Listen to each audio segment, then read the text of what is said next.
Audio 2 पुस्तक का नाम न डरिए न अशांत होइए। लेखक पंडित श्रीराम शर्मा आचार्य जी। चिंता में डूबे रहने से क्या फायदा। चिंता एक विनाशक वृत्ति है जो मनुष्य की मुक्ति और समय का अनावश्यक मात्रा में क्षरण करती रहती है। जिस शक्ति के द्वारा मनुष्य अपना स्वास्थ्य सुधार सकता था, आजीविका कमा सकता था, विद्या अध्ययन अथवा कोई उपयोगी कला सीख सकता था, वह व्यर्थ ही बर्बाद हो जाती है। जितने समय को वह शारीरिक, मानसिक, आर्थिक अथवा किसी अन्य प्रयोजन में विकास के काम में लगा सकता था, उसे छोटी छोटी बातों की चिंताओं में ही गंवाता रहता है। मनुष्य जीवन किसी महान उद्देश्य की पूर्ति के लिए मिलता है। इसे छोटी छोटी बातों की चिंताओं में गंवा देना समझदारी की बात नहीं।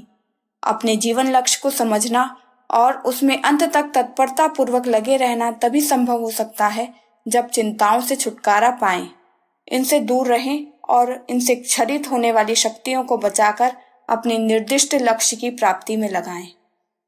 चिंताओं से मनुष्य की रचनात्मक क्रिया शक्ति में थोड़ी कमी हो जाती और अथवा थोड़ा समय ही बर्बाद होकर रह जाता तो भी विशेष हानि न थी।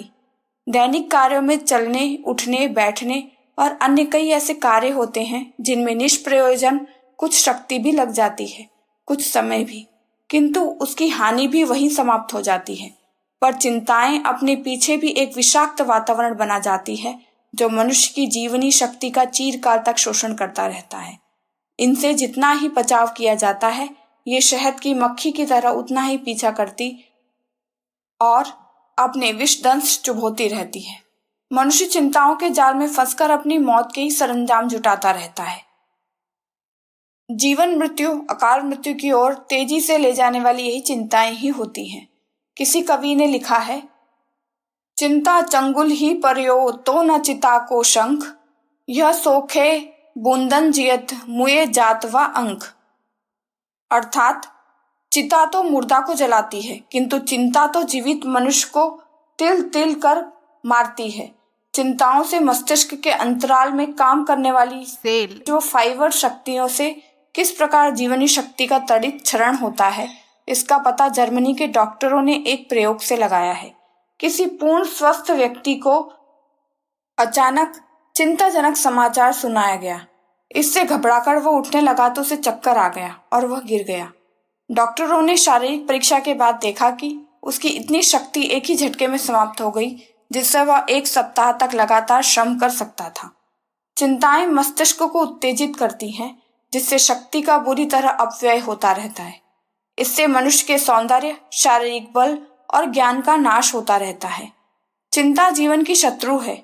शत्रु का काम होता है त्रास देना, भयभीत रखना और दांव लगते ही आक्रमण करना। ठीक ऐसा ही काम चिंताएं करती हैं। दिन रात मनुष्य को घुलाती रहती हैं। रक्त, वीर्य, बल और बुद्धि का निरंतर शोषण करती रहती हैं। व्यक्ति को निराश बना देती हैं। इससे मनुष्य सदैव डरा डरा सा बना रहता है। कुछ दिन ऐसी ही स्थिति बनी रहने से चिड़चिड़ापन, अर्धविक्षिप्तता तक की नौबत आ जाती है। स्थिति अधिक विकृत हो जाने पर मनुष्य के प्राण लेकर ही छोड़ती है। छोटी सी बात को लेकर इतने बड़े दुष्परिणाम तक पहुंचने की बात कुछ असंगत लगती है, किंतु होता ऐसा ही है। यह स्थिति बड़ी खतरनाक होती है। इसका किसी चिकित्सक के पास इलाज भी नहीं। इसका परिणाम अंततः अकाल मृत्यु ही होता है। चिंताएं आखिर आती क्यों हैं? यह विचारणीय प्रश्न है।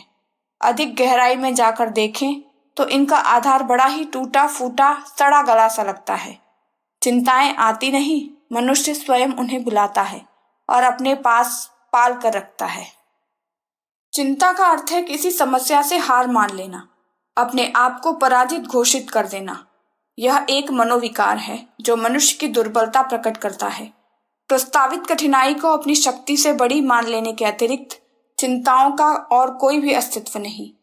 खान पान, रहन सहन और सामाजिक व्यवहार की अनेकों चिंताएं होती हैं, किंतु इनके आधार इतने छोटे होते हैं कि उन्हें जानने से हंसी आती है। अपना पड़ोसी अच्छा खाता पीता है, उसकी नौकरी भी अच्छी है, पर खुद का भोजन बड़ा रूखा सूखा होता है, वेतन भी कम मिलता है। इन्हीं बातों को विवशतापूर्वक देखने का अर्थ है चिंता। दूसरा अच्छा खाता है तो क्या हुआ? कितने ही तो ऐसे हैं जो बेचारे एक समय ही भोजन पाते हैं। आपको केवल 100 रुपए ही वेतन मिलता है तो असंख्य ऐसे हैं जो दिन भर कठोर श्रम करके भी शाम तक 12 आने कमा पाते हैं। तब फिर यह चिंता क्यों? इससे यही पता चलता है कि चिंताओं का आधार उतना बड़ा नहीं होता जितना लोग उसे महत्व देते हैं। चिंताओं के द्वारा अपनी कार्यक्षमता घटा देना, जीवन में घबराहट उत्पन्न करना अल्प विकसित बुद्धि वालों का काम है। यह आत्मविश्वास की कमी का घोतक है। इन्हें बढ़ाओ नहीं, दूर करो। यह आपके शत्रु हैं। इनके कारण पूरे मन से अपने विकास पथ पर आप अग्रसर न हो सकेंगे। अधूरे मन से कभी अपनी क्षमता को दोष देते रहें, कभी लक्ष्य प्राप्ति को बड़ा दुस्तर कार्य मानते रहें तो ये आपको गुलाम बना देंगी। इससे सफलता की प्राप्ति में संदेह ही बना रहेगा। आशावाद और कर्मठता को अपने जीवन में धारण करने से वह आसुरी चिंताएं अपने आप लौट जाएंगी। इनसे हार मान लेने का अर्थ है जीवन के प्रति नैराश्य। इसका परिणाम है पतन की ओर उन्मुख होना। इसके अतिरिक्त और कुछ नहीं। इसलिए अपने जीवन को समुन्नत बनाने के लिए इन्हें सदैव दूर रखिए, अन्यथा ये असमय में ही खा जाने वाली डाकिने हैं। चिंताओं से बचाव का सबसे अच्छा साधन है आध्यात्मिक धारणा। इस संसार में जो कुछ हो रहा है वह सब एक खेल मात्र है। किसी का अभिनय सुखद होता है, किसी का दुखद। नाटक करने वाले अभिनेता यह जानते हैं कि यह सब स्टेज तक ही है। रंगमंच से नीचे आ जाने पर सब अपने पुराने रूप में आ जाते हैं। जीवन की विभिन्न क्रियाओं को भी इसी प्रकार देखना और मानना चाहिए। यहाँ की प्रत्येक वस्तु परिवर्तनशील है। यहाँ का प्रत्येक पदार्थ नाशवान है। इसलिए इनके परिणामों की आसक्ति से दूर रहना ही श्रेयस्कर है। इससे चिंताओं से अपने आप छुटकारा मिल जाता है। विशुद्ध कर्तव्य भावना से यहाँ का प्रत्येक कार्य, क्रिया, व्यापार चलाते रहना ही अच्छा है। समस्याओं से अपनी सामर्थ्य को छोटा मान लेना चिंता का कारण है। आप अपनी समस्याओं को संयोग या पाठ मात्र मानिए, उन्हें निकालिए सही, किंतु कठिनाइयों की चिंता न कीजिए, तो ही जीवन लक्ष्य की ओर सफलतापूर्वक अग्रसर हो जाना संभव होगा। चिंताओं के चक्कर में ही पड़े रहे तो आपका विचार क्षेत्र भी संकुचित बना रहेगा। विचारों का दायरा न बढ़ा तो वह स्थिति कहाँ बन पड़ेगी जिसके लिए अमूल्य मानव जीवन मिला है।